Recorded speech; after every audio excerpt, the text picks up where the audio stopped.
السلام علیکم ورحمۃ اللہ وبرکاتہ۔ اللہم صلی علی محمد کما تحب و ترضى اپنا مل بڑے میں آپ سب کو خوش آمدید۔ ناظرین سامعین، آج کے اس ویڈیو میں ہم شاہین عملیات کورس کے تیسرے ویڈیو یعنی کہ آیت الکرسی کے چلے کے بارے میں بات کرنے کی کوشش کریں گے۔ سب سے پہلے اسم ذات کا عمل آتا ہے، پھر بسم اللہ الرحمن الرحیم کا عمل آتا ہے، پھر اس کے بعد آیت الکرسی کا عمل آتا ہے۔ آیت الکرسی کا عمل دو تین طریقوں سے ہے۔ ایک ایسا راز آیت الکرسی کے اندر چھپا ہوا ہے، وَلَا يَؤُودُهُ حِفْظُهُمَا وَهُوَ الْعَلِيُّ الْعَظِيمُ، کہ اس میں اسم اعظم بھی لوگ مانتے ہیں کہ اس میں اسم اعظم بھی ہے، مختلف روایات میں اسم اعظم بھی ہے، مختلف اکابرین اس کے بارے میں کہتے ہیں، اور کچھ لوگ کہتے ہیں کہ آیت الکرسی سارے اسم اعظم ہیں۔ لہٰذا ہم اپنی عملیات کورس کے چلے کے تیسرے یعنی آیت الکرسی کے بارے میں بات کریں گے۔ اس کے چلے ہم دو تین طریقوں سے پھر کرواتے ہیں، اور اس میں سے بسم اللہ الرحمن الرحیم کی ویڈیو میں نے بتایا تھا کہ اس کی حاضری یا اس کے موکلات یا اس کے چلے کی کامیابی کے کیا کیا علامات ہوتی ہے، ہم اس کے چلے میں کامیاب کیسے ہو سکتی ہیں۔ اور اس کے بعد یعنی اس تیسرے چلے کے بعد اگر آپ دو کر لیتے ہیں اور پھر تیسرے چلے بھی کر لیتے ہیں تو اس کے بعد پھر آپ کو حاضری یا کسی کا علاج کرنے میں زیادہ دقت نہیں ہوتی، آپ بہت جلد کسی اور کا علاج کر سکتے ہو یا اپنی فیملی کا علاج کر سکتے ہو، آپ کو زیادہ پریشانیوں کا سامنا نہیں کرنا پڑتا، یا آپ یہ سمجھ لی کہ آپ کسی بھی شخص پہ حاضری کرنے میں آپ کو کوئی دقت نہیں آتی۔ یعنی اکثر لوگ یہ کہتے ہیں نا کہ سال ہر سال کی محنت یا سال ہر سال لوگوں کو پیسے دیتے ہیں کہ مجھے ٹرانسفر کر لو، مجھے یہ کر لو، مجھے یہ کروا دو، لیکن اس میں ہم گارنٹی اگر کوئی کہتے ہے کہ میں گارنٹی مجھے دے دو تو شاید میں یہ کہہ سکتا ہوں کہ ہاں میں اس میں گارنٹی تک دینے کو تیار ہوتا ہوں،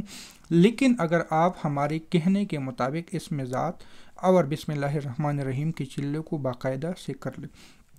تو تیسری چلے میں حاضرات جو ہم طریقہ سمجھاتے ہیں بتاتے ہیں، جتنی پڑھائی بتاتے ہیں 3 گھنٹے کی پڑھائی ہوتی ہے، اس میں 2 گھنٹے سے لے کے 3 گھنٹے تک، اگر کسی کی سپیڈ اچھی ہو تو 2.5 گھنٹے یعنی 3 گھنٹے بس آپ حساب لگا لیں کہ آپ کی پڑھائی ہوتی ہے 21 یا 41 دن تک، تو آپ کے پاس حاضرات ہو جاتی ہیں جو کہتے کہ ہمیں سال ہر سال ہو گئے ہیں لیکن ابھی تک ہمیں پری یا جنات حاضرات موکلات یہ چیزیں نہیں ملی، تو میں ان سے یہ کہہ سکتا ہوں اور اس چیز کی میں صحیح بتا سکتا ہوں کہ ہاں اگر کوئی اسم ذات پھر اس کے بعد بسم اللہ الرحمن الرحیم اور پھر آیت الکرسی کا چلہ کر لیتا ہے تو کوئی شک نہیں کہ ان کے پاس موکلات جنات وغیرہ نہ آئیں۔ لیکن اس میں ایک چھوٹا سا مسئلہ یہ بھی ہے، اس کی میں وضاحت کر لوں۔ اگر کسی کے اوپر جنات جادو بندش وغیرہ ہوتی ہیں نظر بد تو پھر اس میں رکاوٹیں آ جاتی ہیں، اور رکاوٹیں ایسی ہوتی ہے کہ حاضری صحیح سے نہیں ہوتا، موکلات صحیح سے حاضر نہیں ہوتے۔ اب بعض دفعہ یہ مسئلہ چھوٹا ہوتا ہے، بعض دفعہ بڑا ہوتا ہے، اگر چھوٹا ہوتا ہے تو کوئی زیادہ مسئلہ تو نہیں، لیکن اگر بڑا ہوتا ہے تو پھر تیسرے چلے میں کامیابی کی چانسز بھی کم ہوتے ہیں، یہ ان لوگوں کے لیے جن کے اوپر بندش یا جنات یا جادو یا کوئی اور مسئلے وغیرہ ہوتے ہیں۔ تو آیت الکرسی کا چلہ تیسرے نمبر پہ ہے، اور اس کے بعد اگر کسی پہ کوئی مسئلہ نہیں ہے تو یہ حاضرات وغیرہ سب کچھ کروا سکتا ہے، یہاں تک کہ دوسروں کا علاج بھی کروا سکتا ہے، لیکن ہم بذات خود اس چیز کی اجازت جلدی نہیں دیتے، کیونکہ بعض دفعہ کسی کو پتہ نہیں ہوتا، تشخیص زیادہ کام نہیں کرتا، تجربہ نہیں ہوتا کس انسان پہ کتنا جادو ہے، کتنے نظر بد ہے، یعنی جب ان کے پاس مریض آتا ہے اور وہ انجانے میں اگر کسی ایسے مریض پہ ہاتھ ڈال دیتا ہے جس کے اوپر بہت زیادہ جادو نظر بد حسد وغیرہ ہے تو پھر وہ جنات ان کی چیزیں بھی سلب کر لیتے ہیں، اور یہ سلب والی چیزیں پھر اس کے لیے ہم علیحدہ کورس کرواتے ہیں، ان میں یہ چیزیں پھر نہیں ہوتی، یعنی انسان کو پھر ڈر نہیں ہوتا کہ اب کوئی چیز سلب ہو جائے گی یا ہم سے کوئی غلطی یا اگر کوئی مسئلہ ہو تو ہمیں نقصان ہوگا، پھر وہ چیزیں نہیں ہوتی۔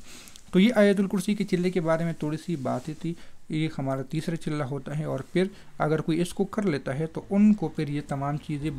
آسانی مل جاتی ہے۔ تو ملتے ہیں نئی ویڈیو کے ساتھ، دعاؤں میں یاد رکھیں، اللہ حافظ۔